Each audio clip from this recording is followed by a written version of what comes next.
Student, आज हम अपनी BEd second year online class में सामाजिक विज्ञान में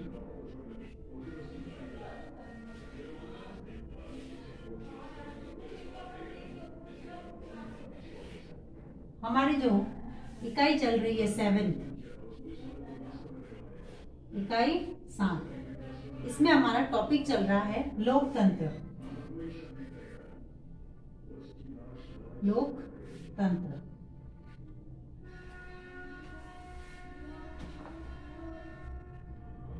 प्रकरण लोकतंत्र। इसके अंतर्गत कल हमने लोकतंत्र का अर्थ और उसकी परिभाषा के बारे में अध्ययन किया था। अब आज हम लोकतंत्र या प्रजातंत्र के गुणों के बारे में अध्ययन करेंगे। लोकतंत्र या प्रजातंत्र, इसके गुण, यानी एक शासन प्रणाली के रूप में लोकतंत्र अथवा प्रजातंत्र के अन्य सभी शासन प्रणालियों से उत्तम माना जाता है। यानी लोकतंत्र और जो प्रजातंत्र है यह अन्य जो शासन प्रणाली है उससे उत्तम और अच्छा माना जाता है। अब इसमें जो है कई प्रकार के गुण होते हैं। सबसे पहले है ये जो लोकतंत्र जो है वह उत्तरदायी शासन है। उत्तरदायी शासन, यानी लोकतंत्र या प्रजातंत्र को उत्तरदायी शासन माना जाता है। प्रजातंत्र शासन व्यवस्था उत्तरदायी शासन होता है।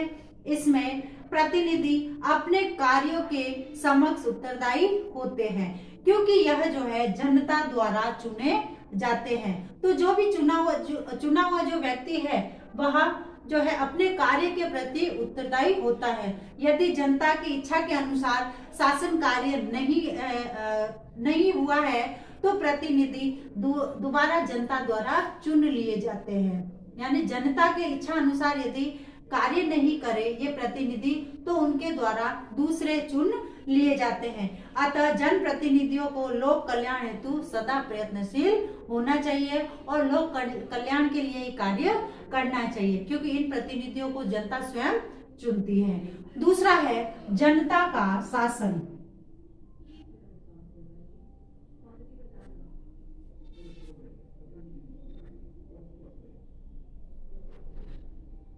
अब जो है लोकतंत्र का एक विशेष महत्व गुण है, यानी ये जो है जनता का शासन है। जैसे अब्राहम लिंकन ने ये कहा था कि लोकतंत्र वह शासन प्रणाली है या वह व्यवस्था है जो कि जनता के लिए और जनता द्वारा शासन किया जाता है। यानी प्रजातंत्र का प्रमुख गुण है कि इसमें जनता शासन करती है तथा जनता ही अपने प्रतिनिधियों को चुनती है, क्योंकि जब जनता वोट नहीं देगी, मतदान नहीं करेगी, तब तक जो है प्रतिनिधि नहीं चुने जा सकते। ये चुने हुए प्रतिनिधि जनता की सुरक्षा के अनुसार या उनकी इच्छा के अनुसार नियम बनाते हैं, नीतियां बनाते हैं तथा उन्हीं के अनुसार शासन करते हैं। अतः सरकार द्वारा वही कार्य किए जाते हैं जो जनता चाहती है। तो इसलिए जब जनता अपना प्रतिनिधि चुनती है तो जो प्रतिनिधि जो चुना हुआ है वह जनता की इच्छा के अनुसार नीति बनाता है, नियम बनाता है। तो इसका मतलब यह हुआ कि जो शासन कर रहा है वह कौन कर रहा है? जनता ही शासन कर रही है। उसके बाद है ये जो है समानता का पोषक।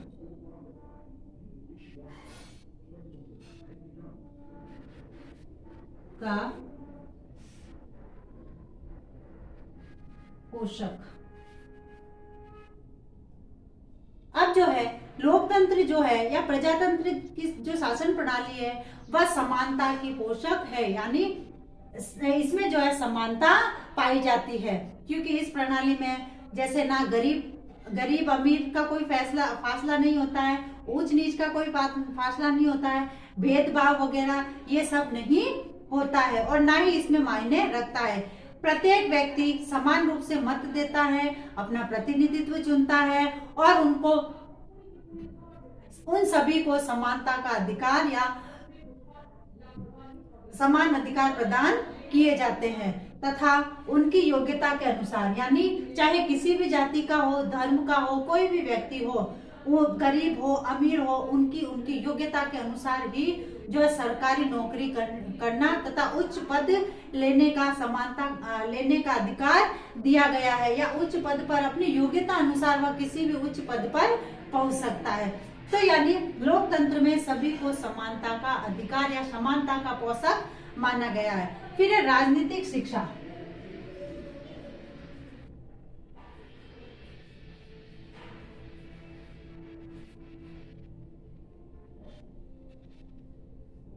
अब राजनीतिक शिक्षा के अंतर्गत जैसे प्रजातंत्र में राजनीतिक दलों का होना आवश्यक है और ये राजनीतिक दल अपने अपने तरीके से जनता को राजनीतिक शिक्षा प्रदान करते हैं।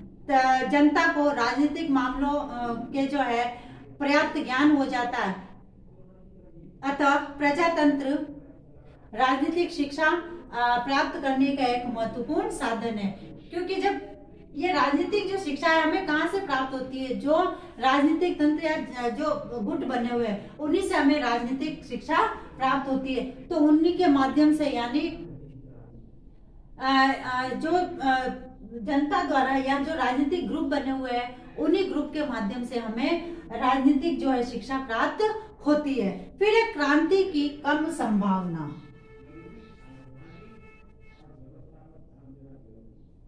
क्रांति की कम संभावना, यानी इसमें जो है प्रजातंत्र में की जो शासन प्रणाली है या लोकतंत्र की जो शासन प्रणाली है, इसमें जो है क्रांति की कम संभावना रहती है, क्योंकि इसमें जो है समय समय पर चुनाव होते रहते हैं और यदि इन समय समय पर, जैसे भारतवर्ष में 5-6 साल का कार्यकाल होता है और उस कार्यकाल के अंतर्गत यदि कोई ठीक से काम नहीं करता है तो आने वाले चुनाव के अंतर्गत जो है जनता अपना प्रतिनिधि खुद चुन लेती है। तो इस प्रकार से जब समय समय पर हमारे यहाँ चुनाव होते हैं तो उन्हीं चुनाव के जरिए जनता को सरकार बदलने का अवसर मिलता है, जिससे कि उनकी जो व्यवस्था है उसी व्यवस्था के अनुसार दंगे नहीं होते, क्रांतियां नहीं होती है। और यदि एक व्यक्ति ही शासन करेगा तो उसके शासन को देखते हुए जो है कई बार क्रांति की संभावना बन जाती है। तो इसलिए लोकतंत्र या प्रजातंत्र में जो है क्रांति की संभावना नहीं रहती है। फिर है नैतिक गुणों का विकास। नैतिक गुणों का विकास। अब जो है लोकतंत्र या प्रजातंत्र में नैतिक जो गुण है वह पूर्ण रूप से विकसित होते हैं, जैसे नागरिकों में दया है, प्रेम है, त्याग है, आत्मविश्वास है, अनुशासन है। ये सब जो नैतिक गुण है इनका विकास होता है। नागरिकों में उनके जो अधिकार है, उनके जो कर्तव्य है, उसके प्रति जागरूकता भी उत्पन्न होती है। यह जागरूकता व्यक्तित्व का विकास करती है तथा राष्ट्र का स्तर ऊंचा करती है।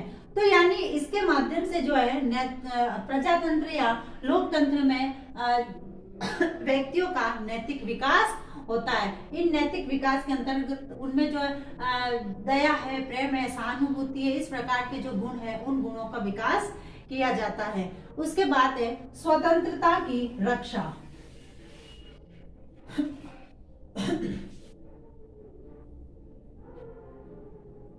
स्वतंत्रता की रक्षा। अब जो है प्रजातंत्र शासन व्यवस्था में नागरिकों को पूर्ण स्वतंत्रता प्रदान की जाती है। इससे उनके व्यक्तित्व का विकास करने के अवसर प्राप्त होते हैं, क्योंकि जब व्यक्ति पूर्ण रूप से स्वतंत्र होता है तो जो है उनमें जो है उनके व्यक्तित्व का विकास होता है। उसके बाद है देश प्रेम।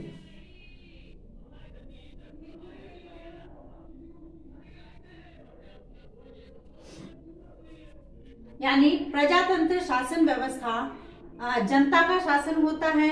इस शासन में शासन के प्रति नागरिकों में अपनत्व की भावना होती है, क्योंकि उनको पता है कि जो हम प्रतिनिधि चुन रहे हैं, ये प्रतिनिधि आगे जाकर हमारा ही काम करता है। इसलिए जो है इनमें अपनत्व की भावना पाई जाती है। इस भावना के कारण जनता देश की रक्षा करने के लिए अपना जो है सर्वत्र या सभी निछावर करने के लिए तैयार रहती है। तो यानी जनतंत्र या प्रजातंत्र से नागरिकों में अपने देश प्रेम या देश प्रेम की भावना जागृत होती है। उसके बाद है श्रेष्ठ सामाजिक जीवन की प्राप्ति। श्रेष्ठ सामाजिक जीवन की प्राप्ति। अब जो है प्रजातंत्र शासन प्रणाली श्रेष्ठ सामाजिक जीवन की प्राप्ति का प्रमुख साधन है, क्योंकि प्रजातंत्र नागरिकों में सहानुभूति, सहयोग, स्नेह, सहिष्णुता, उदारता जैसी अनेक जो ये महत्वपूर्ण भावनाएं हैं, उन भावनाओं को विकसित करती हैं और इन्हीं भावनाओं के आधार पर ही नागरिक जो है श्रेष्ठ सामाजिक जीवन व्यतीत कर पाता है। उसके बाद है सभी वर्गों का प्रतिनिधित्व। सभी वर्गों का प्रतिनिधित्व, यानी प्रजातंत्र में सभी वर्गों का प्रतिनिधित्व प्राप्त होता है, क्योंकि जनता के प्रतिनिधियों का शासन होता है। इसलिए चाहे वो कोई सा भी वर्ग हो, अमीर हो, गरीब हो, ये जो है इन वर्ग का प्रतिनिधित्व होता है। किसी व्यक्ति का वर्ग विशेष कोई भी विशेषाधिकार प्रदान नहीं किए जाते हैं। जैसे कि प्रोफेसर लोवेल के शब्दों में किसी भी व्यक्ति को यह शिकायत नहीं रहती कि उसकी सुनवाई नहीं होती है। तो यानी जो जितने भी वर्ग हैं उन वर्गों के प्रतिनिधित्व चुने जाते हैं, चाहे किसी भी वर्ग का हो, किसी भी जाति का हो, किसी भी कास्ट का हो, किसी भी धर्म का हो। उसके बाद है कुशल एवं श्रेष्ठ शासक।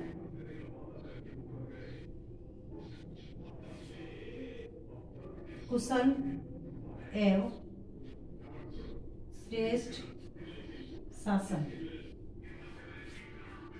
कुशल एवं श्रेष्ठ शासन यानी प्रजातंत्र कुशल एवं श्रेष्ठ शासन है।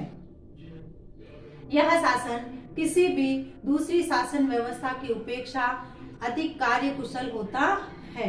इसके अंतर्गत सबसे अधिक जनता के हित के लिए कार्य किए जाते हैं। इसमें सभी को अपनी प्रतिभा का प्रदर्शन करने का मौका मिलता है और उसके विकास के अवसर दिए जाते हैं। तो इसलिए ये जो प्रजातंत्र है या राजतंत्र है वह प्रजातंत्र है या लोकतंत्र है वह कुशल और श्रेष्ठ शासन माना जाता है, क्योंकि इसमें जनता शासन करती है और वो भी अपने प्रतिनिधि द्वारा।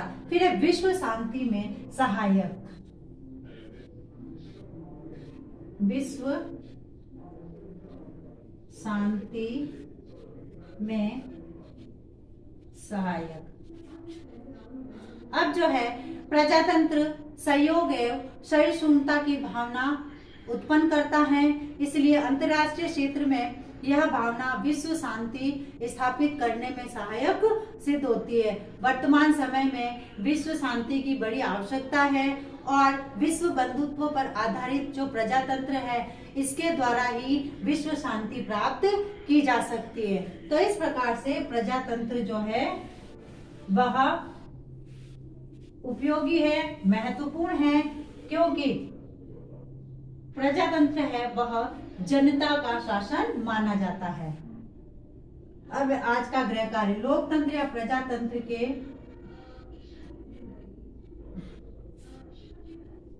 क्या क्या गुण है? समझाइए।